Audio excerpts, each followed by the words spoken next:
পৃথিবীর সমস্ত ফুটবল স্টেডিয়ামের মধ্যে সবথেকে বিখ্যাত ফুটবল স্টেডিয়াম হচ্ছে, আর্কিটেকচারাল বিউটির দিক থেকে সবথেকে বিখ্যাত ফুটবল স্টেডিয়াম হচ্ছে মিউনিক ফুটবল অ্যারেনা, যার পোশাকি নাম বা স্পন্সরশিপের জন্য যে নামটা দাঁড়াচ্ছে হচ্ছে অ্যালায়েন্স অ্যারেনা। জার্মানিতে অবস্থিত এই ফুটবল স্টেডিয়াম, যার সিটিং ক্যাপাসিটি হচ্ছে ইন্টারন্যাশনাল ম্যাচের জন্য 70,000, ডোমেস্টিক ম্যাচের জন্য 75,000। এই বিশেষ ফুটবল স্টেডিয়ামটার বিশেষত্ব হচ্ছে এক্সটেরিয়ার, যেটা একটা পুরোপুরি ইটিএফই প্লাস্টিক প্যানেল দিয়ে তৈরি। ইটিএফই প্লাস্টিক প্যানেলটার সাহায্যে এটা পৃথিবীর প্রথম ফুটবল স্টেডিয়াম যে রং বদলাতে পারে। এটা জার্মানির সেকেন্ড লার্জেস্ট স্টেডিয়াম।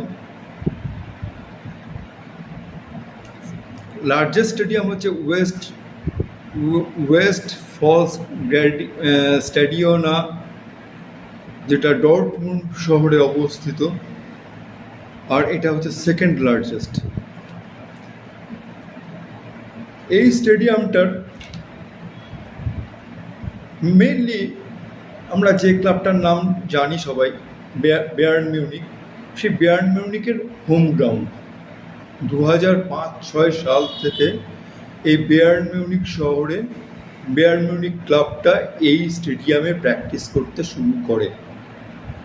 এর আগে বায়ার্ন মিউনিক মানে 1872 থেকে বায়ার্ন মিউনিক জার্মানির মিউনিক অলিম্পিক স্টেডিয়ামে প্র্যাকটিস করত। আর এই স্টেডিয়ামটার 50% শেয়ার ছিল 1860 মিউনিক বলে একটা ক্লাবের। কিন্তু 2006 সালে এরা 11 মিলিয়ন ইউরোর পরিবর্তে টাকা নিয়ে এই 50% শেয়ার বায়ার্ন মিউনিককে বিক্রি করে দেয়, কারণ তাদের ব্যাংক্রাপ্টসি